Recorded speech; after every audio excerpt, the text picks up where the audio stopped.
Student hello. अब हम next topic करेंगे significance of uncertainty principle in our daily life.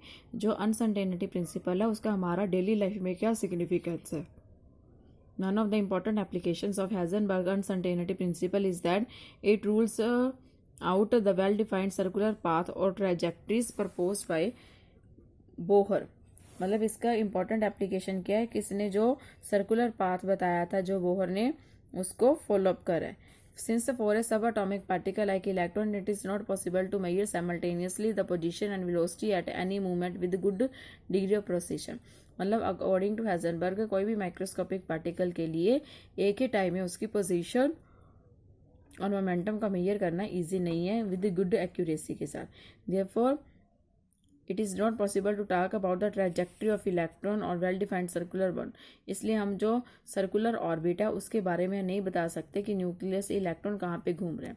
It should be borne in mind that uncertainty principle is not due to lack of sufficient refined technique but is due to fact that we can not observe microscopic thing without disturbing them. बस इसका कहना ये नहीं है कि हम uncertainty principal को नई टेक्निक की वजह से नहीं फाइंड आउट कर सकते, बट इसका ये कहना है कि अगर हम माइक्रोस्कोपिक पार्टिकल को बिना डिस्टर्ब किए हम उसकी पोजीशन मोमेंटम चीज को नहीं फाइंड आउट कर सकते। No instrument can observe the position of electron without affecting its motion. कोई भी इंस्ट्रूमेंट अगर उसकी पोजीशन को नहीं फाइंड आउट कर सकता अगर तक वो उसके मोशन को अफेक्ट नहीं करता। अगर उसके मोशन को अफेक्ट करता है नेचुरली उसकी पोजीशन भी चेंज हो जाएगी। ठीक है, तो इसलिए जो ये चीज़ है it is the fundamental limitation of nature. ये नेचर की लिमिटेशन है कि अगर हम किसी चीज़ को फाइंड आउट करना चाहते हैं, अगर उस पर हम मोशन अब लगा देते हैं तो उसकी पाथ है कि नेचुरली चेंज हो जाता है।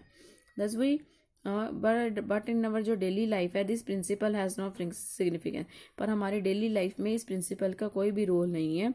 This is because we came across only large object, that is the object which can observe with the naked eye without altering their motion।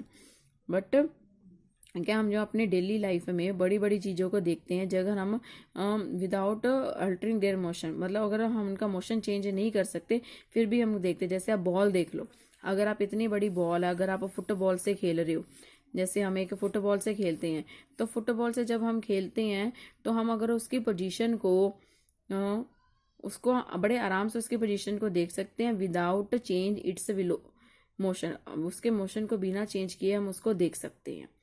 ठीक है, the position and velocity of this object can be determined accurately because in this case during the interaction between object and measuring device change in position and velocity negligible.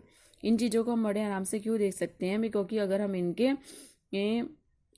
इनकी object और measuring device में देखें तो इनकी position और velocity में negligible change होता है।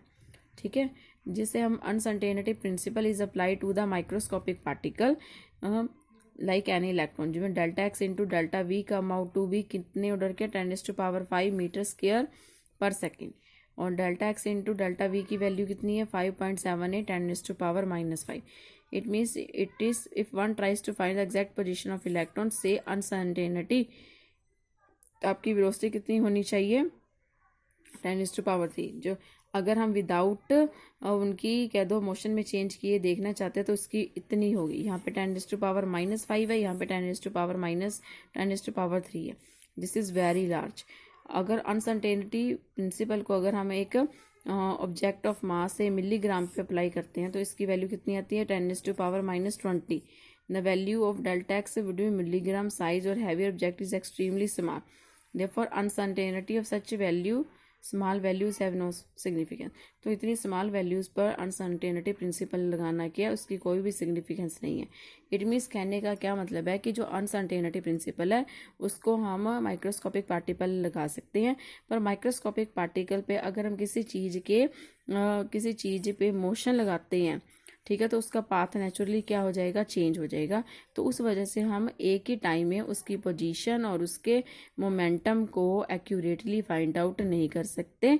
डेली लाइफ में हमारे पास लार्ज ऑब्जेक्ट है जहाँ पे हम जितना उनको हम नंगी आंखों से भी देख सकते हैं, मतलब विदाउट एनी माइक्रोस्कोप भी देख सकते हैं। अगर उनकी हम पोजीशन में चेंज करते हैं फिर भी हम उसकी वेलोसिटी को मेजर आउट कर सकते हैं, बिकॉज उनकी वेलोसिटी पर अगर कोई चेंज करते हैं तो पोजीशन और वेलोसिटी वो क्या निग्लिजिबल चेंज होते हैं। ओके।